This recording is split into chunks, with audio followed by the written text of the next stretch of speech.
Good evening, St. Charles Borromeo. It's Charles DeReuil again, and I'm here with the final tour of this Lenten series.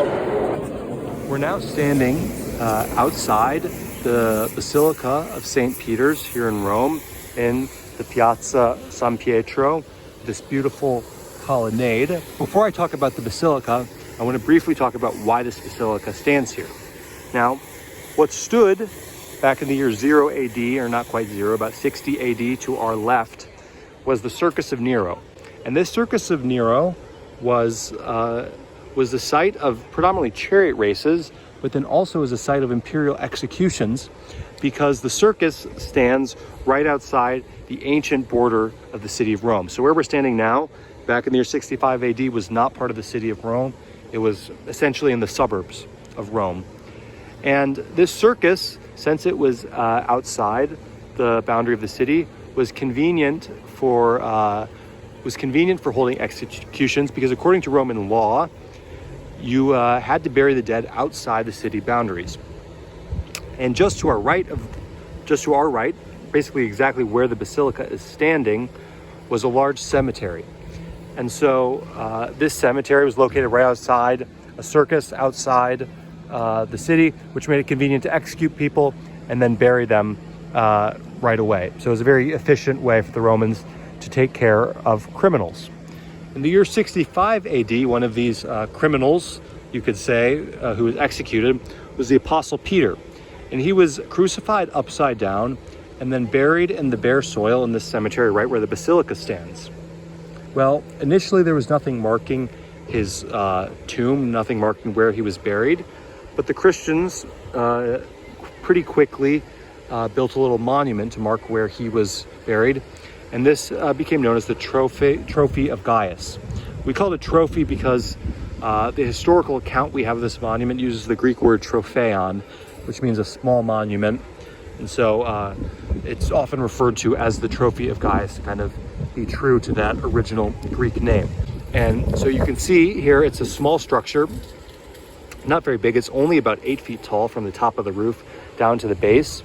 And this was the only marker for Peter's tomb for the first really almost 200 years. It was from about 150, or at least 150, until the mid 350s.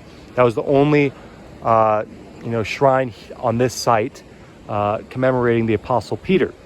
However, in the year 313, Constantine legalizes Christianity after he wins the Battle of the Milvian Bridge.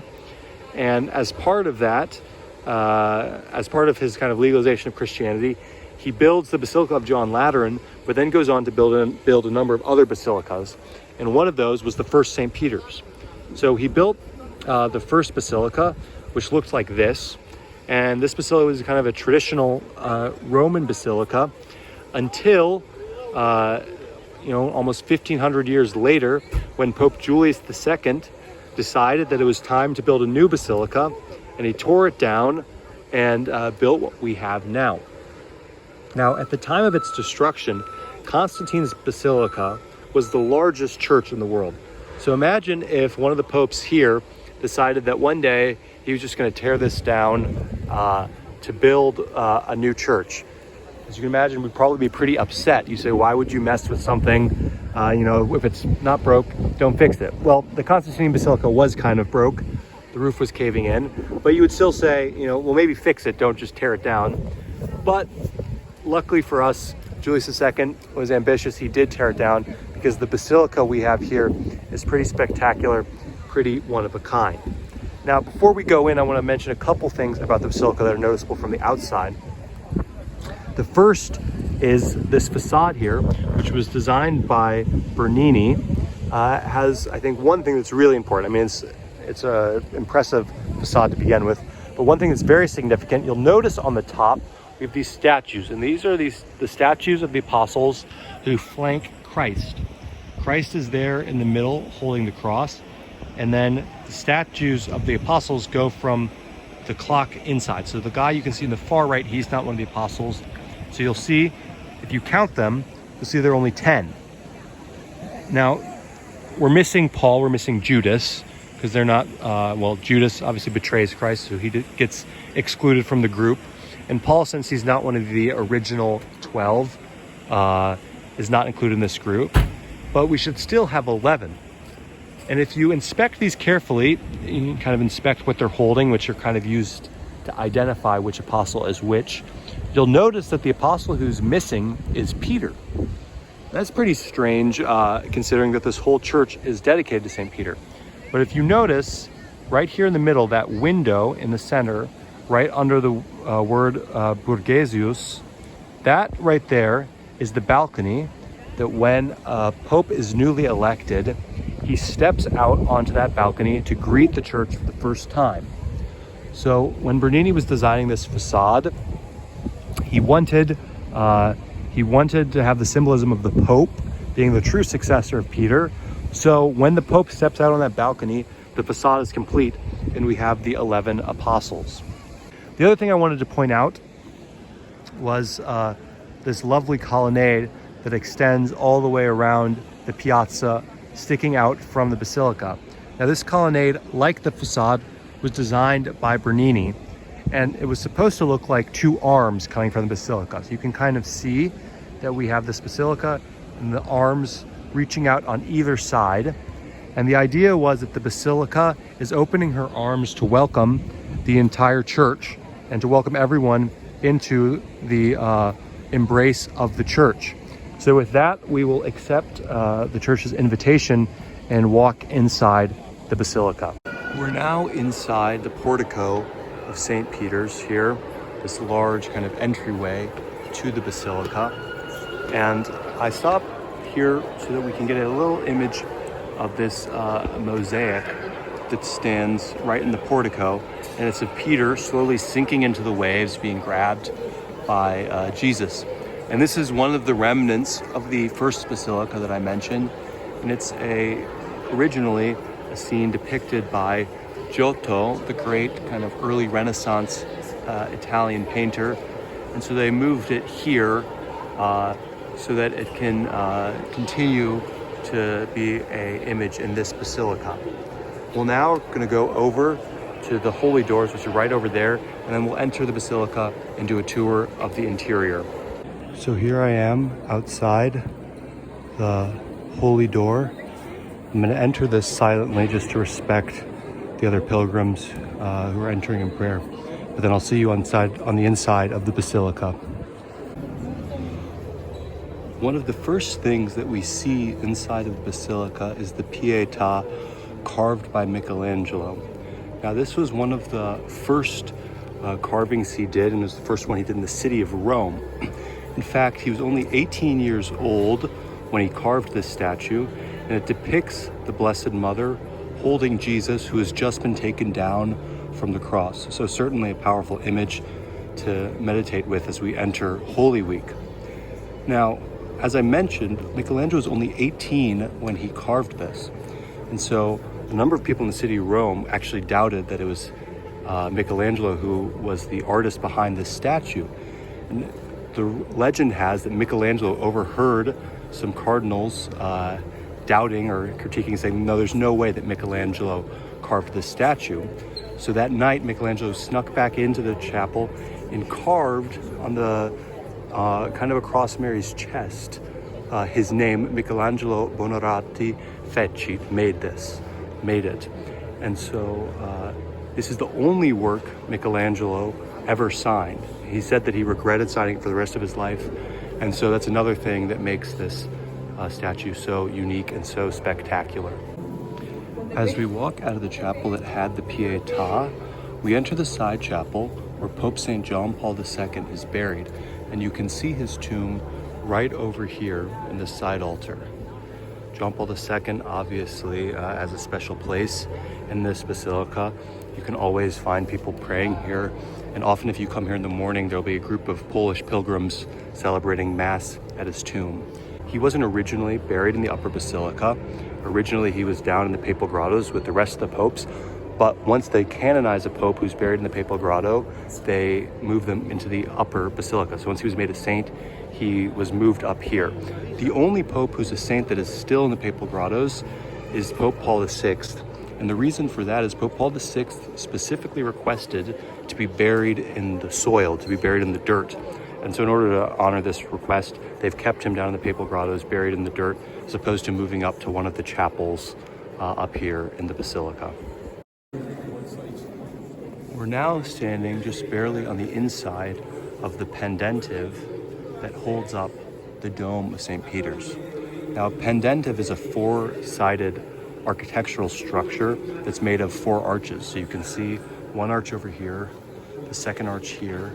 We're standing inside of the third arch, and then the fourth arch is over to our left here. And these arches are used to hold up the weight generally of a dome. And this kind of is a good point to start talking about the dome of St. Peter's.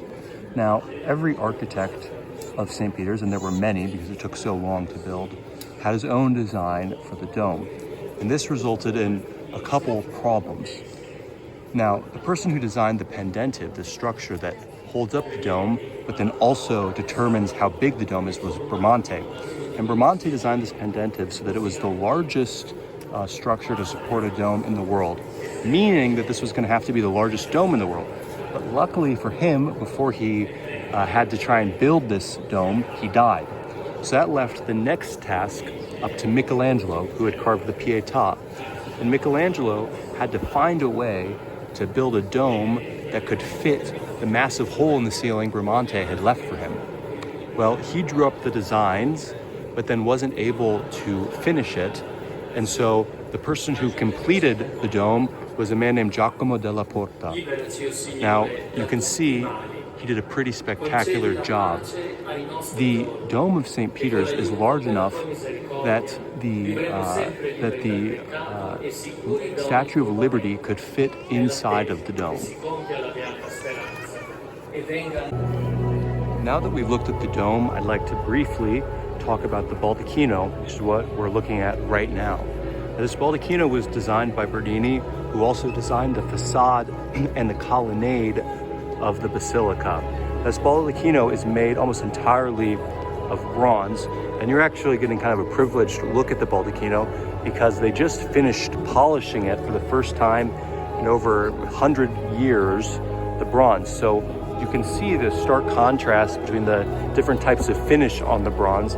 And until, a couple months ago, this was all just one color pretty much. You saw a little bit of variation, but it pretty much looked like one dark black color. But now you can see how the angels have these bright gold robes, as well as, you can see the bees there on the crest. I'll zoom in on that, as well as the papal tiara and the keys. So anyway, Bernini designed this baldacchino, and the baldacchino sits underneath the dome, but on top of the high altar of St. Peter's. And the baldacchino is a traditional Roman structure that is often over the altars in Roman basilicas. And it has a couple of significations. Initially, a baldacchino was just a common, ordinary household object, and it was the canopy that would sit over a bed. Now, the baldacchino, because of that, has come to symbolize the kind of canopy that stands over the wedding bed of God and His church. So the baldacchino is used to point to the significance of the altar, which is where God consummates His relationship with the church by becoming one with us through the incarnation, and then also through the Eucharist, we become one with God. The last thing I want to talk about is the Holy Spirit window here in the back that you can see. Now, the Holy Spirit window is built into this massive gold structure, which is supposed to be holding this image of the chair of Peter. So you can see back there's a large chair which is supposed to symbolize Peter's cathedra, where Peter rules the whole church. Now, this bronze structure of the chair being held up by two Latin fathers of the church and two Greek fathers of the church was also designed by Bernini. The Holy Spirit window, which is encased in this chair, there are a couple rumors that have floated around. Some people think that it's made of alabaster. This is unfortunately not true. There are a lot of windows in Rome that are made of alabaster, but this is actually Bavarian blown glass. So it's just normal stained glass, and some of the only stained glass that's in the basilica. Now, as I mentioned, this wasn't the first basilica built on this site. The first basilica was built by Constantine. But the one thing that they kept in this basilica on the exact same location as Constantine's basilica is the altar. And this altar is here because it marks where the Apostle Peter was buried. So the altar stands on top of this kind of cutout space, which is known as the Confessio, which marks where Peter's relics are kept.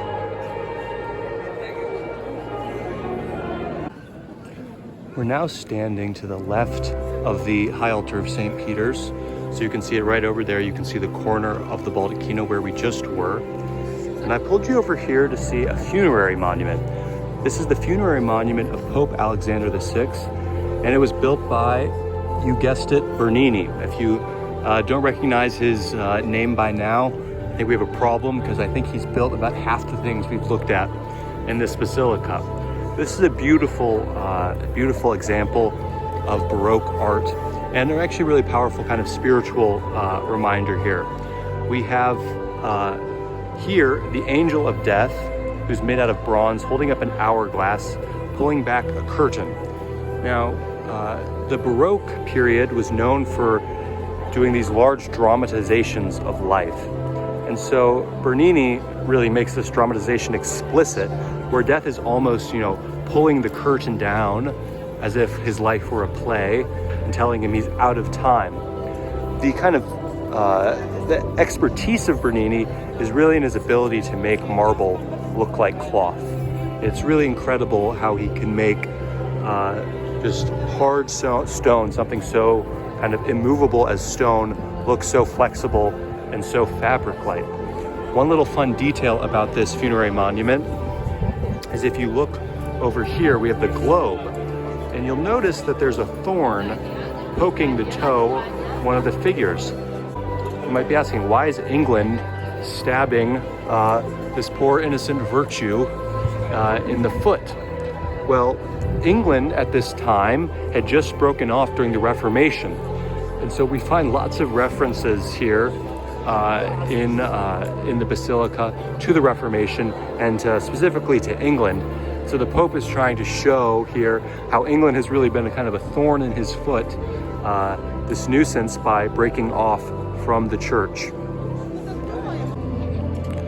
I just want to briefly stop in this basilica, which is just to the left of the funerary monument of Alexander VII. And I stop here because we have in this left corner a chapel that shows Peter's crucifixion.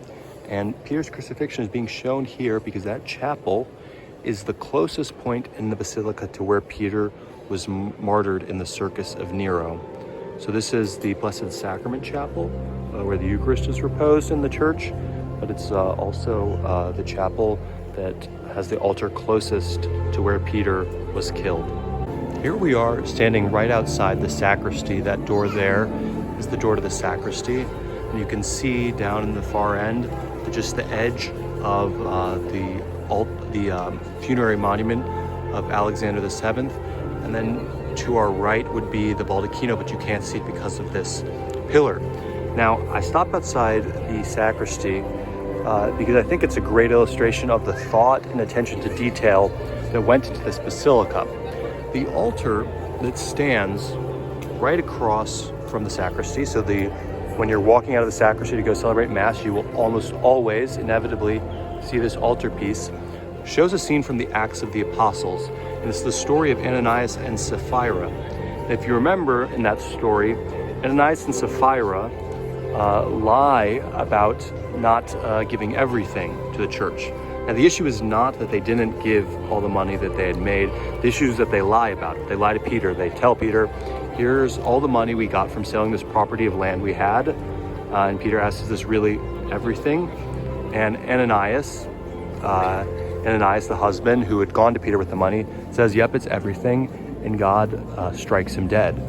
A few moments later, his wife Sapphira comes, and Peter said, hey, was that money Ananias brought us, was that everything from the sale of your property?